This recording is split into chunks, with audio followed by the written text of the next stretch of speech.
اهلا بيكم في مطبخ ليليان. النهارده هنعمل مع بعض دبابيس فراخ مشويه بالعسل والصويا صوص تجنن، وهنسوي جزء منها على الشوايه وجزء هنسويه في الفرن، وعايزه اقول لكم الاتنين طالعين يجننوا. ده الجزء اللي احنا شويناه على الشوايه، شايفين مستوي ولونه يجنن، وده الجزء اللي عملناه في الفرن برضو واخد لون جميل قوي. وكمان شوينا معاهم شويه خضار، كوسه وبصل وفلفل وجزر، طعمهم بيبقى تحفه. هنبتدي نجهز الدبابيس بتاعتنا قبليها بيوم. انا جبت كمية من دبابيس الفراخ، وهنبتدي نجهز التتبيلة بتاعتنا: ربع كوباية من العسل، ربع كوباية من الصويا صوص، ربع كوباية من الزيت، معلقتين كبار من الخل، حوالي 5 فصوص توم مفرومين ناعم، معلقة كبيرة من هريسة الفلفل الحلو. في نوع منها بيبقى سبايسي، لو بتحبوا الفراخ بتاعتكم سبايسي ممكن تستخدموه. انا استخدمت النهارده الحلو. هنحتاج فلفل اسود وجنزبيل باودر وشويه من الزعتر، مش هنحط طبعا ملح لان الصويا صوص فيها ملح كفايه. نقلب كل مكونات التتبيلة بتاعتنا كويس قوي مع بعض، وبعد ما نقلبها كويس هناخد تقريبا ربع كمية التتبيلة دي، هنسيبها على جنب كده علشان تفضل نضيفة، هنحتاجها في الآخر.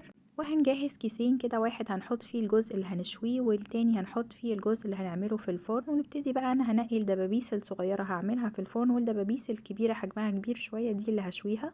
بس هنفتحها من عند العظمة كده زي الباترفلاي او زي ما بنعمل الجمبري، يعني بنيجي من عند العظمة كده وبنفتح بالراحة قوي من الناحيتين علشان نفرد اللحم بتاع الدبوس. وزي ما قلت لكم الدبابيس لازم تكون حجمها كبير شوية علشان ما تنشفش واحنا بنشويها على الشواية. ليكوا واحدة تانية، بنيجي من عند العظمة في النص كده وبنعمل بالسكينة ونبتدي نفتح جنب العظمة من الناحيتين كده بالراحة خالص من غير ما نوصل للآخر علشان نفتحها زي الفراشة كده.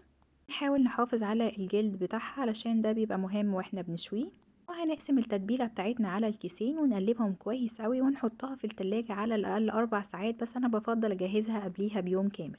كل ما بتقعد في التتبيلة كل ما الفراخ بتاعتنا بتشرب منها وبتبقى طرية وجميلة جدا. تاني يوم طلعتها من التلاجة كده قبليها بساعة، ونبتدي نجهز بقى الخضار اللي هنشويه. أنا جهزت جزر رفيع شوية، وبصل كده قطعته على 4، وكوسة قطعناها شرايح تخينة، فلفل، أي خضار تحبوا تشووه.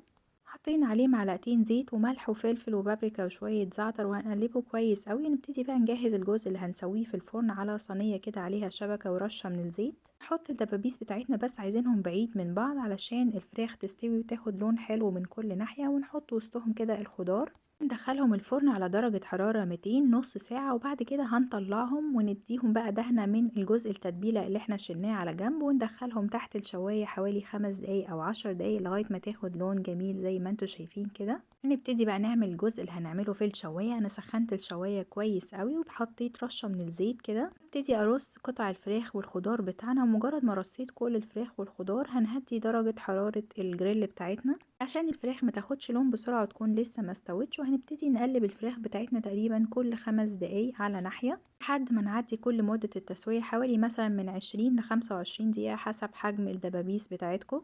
اهم حاجة نخلي نار الجريل بتاعتنا مش عالية علشان ما تتحرقش بسرعة. ونبتدي بقى اخر 5 دقايق ندهنها من الصوص اللي احنا كنا سايبينه ونديها اخر لون كده، وخلاص تبقى الفراخ والخضار بتاعنا كله استوى زي ما انتوا شايفين. ولو مش عايزين تفتحوا الدبابيس بتاعتكم زي الفراشة كده، ممكن تستخدموا دبابيس حجمها اصغر شوية.